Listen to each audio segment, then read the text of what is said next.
L'arrivée de Kylian Mbappé dans cette équipe du Real Madrid ne causera aucune vente. Tous les joueurs de cette équipe madrilène sont intouchables. Salut les gars et bienvenue sur Actu Sport Live. Moi c'est Wilfried. Ici je vous donne toutes les actualités récentes de cette équipe du Real Madrid. Je vous donne mes avis concernant cette équipe madrilène.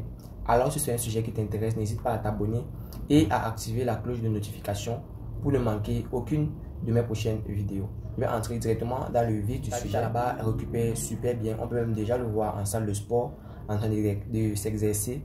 Bientôt, on le verra sur le terrain pour les entraînements collectifs. Ça veut dire que tout se passe plutôt pour le mieux pour les blessés du côté du Real Madrid. Thibaut Courtois récupère super bien. Eder Militao de même. David Alaba, on le voit déjà en salle de gym. Et Antonio Rudiger, on va le récupérer d'ici la semaine prochaine. Vinicius Junior a déjà commencé son travail en tant qu'ambassadeur de UNESCO.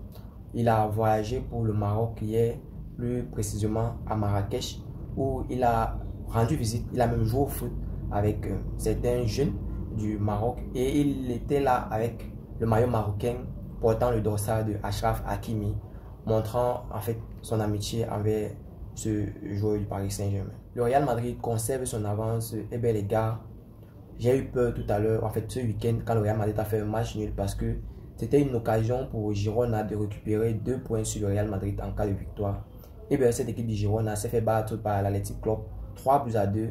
Le Real Madrid conserve sa place de premier avec un point de plus sur les 5 points qu'il y avait déjà entre Girona et cette équipe madrilène. La seule équipe qui a pris les points ce week-end, c'est bien le FC Barcelone qui a récupéré 2 points sur les premiers du tableau. Le Real Madrid cette saison émerge en tant que la meilleure attaque ayant marqué 53 buts cette saison. La meilleure défense ayant concédé seulement 16 buts cette saison. Meilleur goal d'avirage de la Liga avec plus 37. Le joueur avec le plus de buts marqués dans cette La Liga, c'est Jude Bellingham de cette équipe du Real Madrid. Le joueur avec le plus de passes décisives, il vient toujours du Real Madrid. C'est bel et bien Toni Kroos qui, depuis le début de saison, fait une excellente saison avec cette équipe madrilène. Le Real Madrid a payé la somme de 2,5 millions d'euros au Palmeiras comme convenu. Au cas où Henrik marquerait 15 buts au cours de la saison, Henrik a rempli sa part avec le Palmeiras en marquant 15 buts lors de la saison avec cette équipe-là. Le Real Madrid avait promis de leur verser une somme de 2,5 millions d'euros si à jamais Henrik atteignait la barre des 15 buts. C'est fait. Le Real Madrid a versé les 2,5 millions d'euros à cette équipe de Palmeiras pour les 15 buts marqués par Henrik au cours de la saison. Présentement, je vais parler du dossier Alphonso Davies. Il n'y a pas présentement d'accord entre le Real Madrid et Alphonso Davies. Les raisons sont, les négociations n'ont pas encore eu lieu parce que le Bayern Munich n'a pas encore donné son accord pour que Alphonso Davies puisse négocier avec cette équipe du Real Madrid. Je pense que tout est sur la bonne voie. Florentino Pérez, je pense, veut conclure les dossiers un à un. Il y a d'abord Kylian Mbappé qui a déjà reçu, il a signé son pré-contrat. En fait, ce n'est pas encore le contrat, ce n'est pas encore officiel, mais un pré-contrat, c'est juste pour garantir au Real Madrid que Kylian Mbappé ne pourra pas faire marche arrière lors du mercato d'été. Donc, je pense que le Real Madrid veut aller pas à pas. D'abord Kylian Mbappé et puis Alphonso Davies. Mais tout se passe maintenant. C'est le Bayern qui retarde un peu les choses. Mais quand le Bayern va donner son approbation, je pense bien que le Real Madrid va se lancer à 100% sur Alphonso Davies. Et on va pourquoi pas le voir signer lors du mercato d'été dans cette équipe madrilène. Maintenant, je vais partager avec vous les nouvelles concernant le dossier Erling Haaland. Haaland est une vraie option pour le Real Madrid en 2025. J'avais déjà annoncé ici que Florentino Pérez a mis Haaland au top de sa priorité pour le marché des transferts de 2025.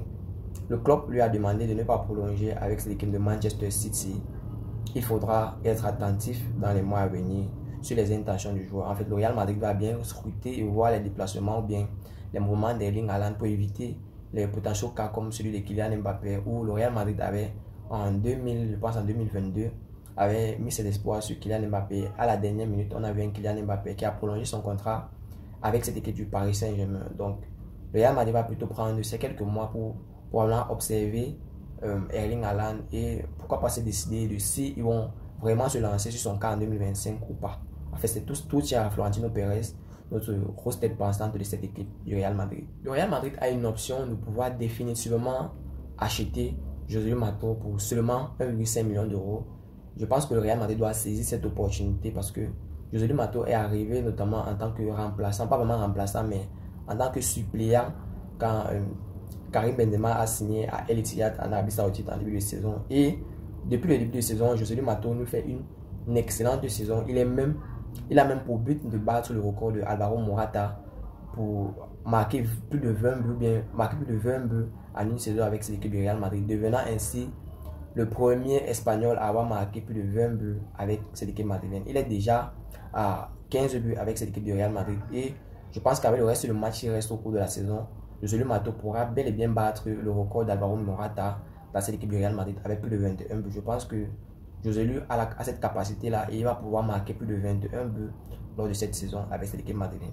Malgré qu'il n'a pas assez de temps de jeu comme Rodrigo, Vinicius Junior et autres, mais il est plus décisif. En fait, c'est le buteur le plus décisif de cette équipe madrilène quand on compare le temps de jeu et le nombre de buts marqués dans cette équipe du Real Madrid.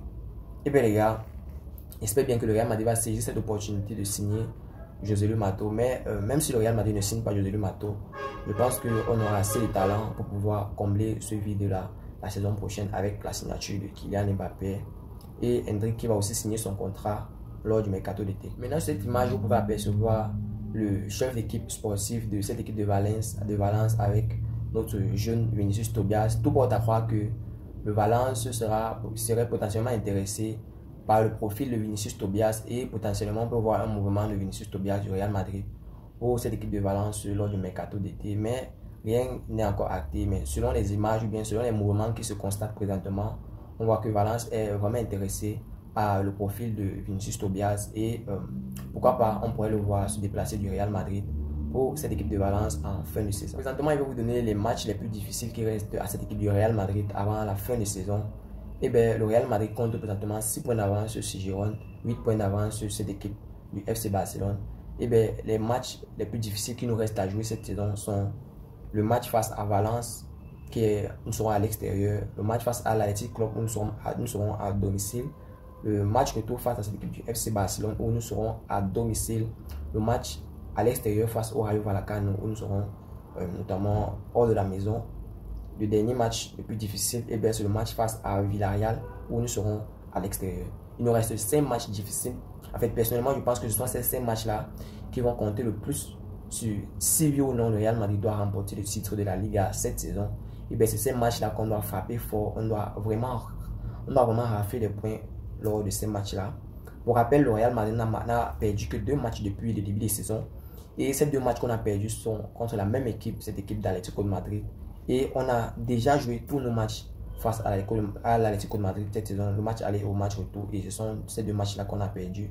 Non, on a perdu un seul match à la Liga face à l'équipe d'Atlético de Madrid. Le deuxième match qu'on a perdu, c'était plutôt en coupe. Désolé. Et les gars, j'espère bien que le Real Madrid va prendre ces matchs très au sérieux et rafler des points là-bas pour pouvoir nous faire gagner la Liga cette saison. Et puis battre encore une fois cette équipe de RB Leipzig lors du match retour de l'UEFA Champions League qui aura lieu la semaine prochaine. Et bien, les gars, j'espère bien que tout va se passer pour le mieux pour cette équipe du Real Madrid parce que en tant que supporter madrilène, les gars, j'ai envie de voir cette équipe du Real Madrid gagner la Liga cette saison parce qu'on a déjà un trophée. Cette coupe qu'on a gagnée face à cette équipe du FC Barcelone en janvier. J'ai envie qu'on gagne la Liga cette saison et puis on termine encore avec une autre Ligue des Champions parce que ça va faire du bien à nos joueurs comme Luka Modric qui tout porte à croire qu'il va prendre sa retraite lors de ce mercato d'été. Carlo Ancelotti a même proposé à Luka Modric de rejoindre le staff de cette équipe madrilène. Et bien, Luka Modric a rapidement refusé cette offre parce qu'il pense qu'il a encore la capacité ou bien il a encore, je vais dire ça comme ça, ce talent-là ou bien cette résistance-là pour pouvoir jouer encore au moins sur une saison avant de prendre sa retraite. Et bien, la réponse de Luka Modric a été négative. Il a refusé l'offre de Carlo Ancelotti de rejoindre le staff de l'équipe du Real Madrid en fin de saison. Et bien les gars, c'était tout pour cette vidéo. Si tu as suivi cette vidéo jusqu'à la fin, merci. Laisse-moi un like, ça fait plaisir et c'est totalement gratuit. Abonne-toi et active la cloche de notification pour ne manquer aucune de mes prochaines vidéos. C'était Wilfried pour vous, mais avant de terminer, n'oublie surtout pas de continuer à t'inscrire sur XBet en utilisant le code promo de la chaîne ActuSport Live. Ça fait du bien. Il y a le lien en description pour ceux qui veulent utiliser le lien. On se voit dans une prochaine vidéo. C'était Wilfried pour vous. Ciao, bye bye, peace.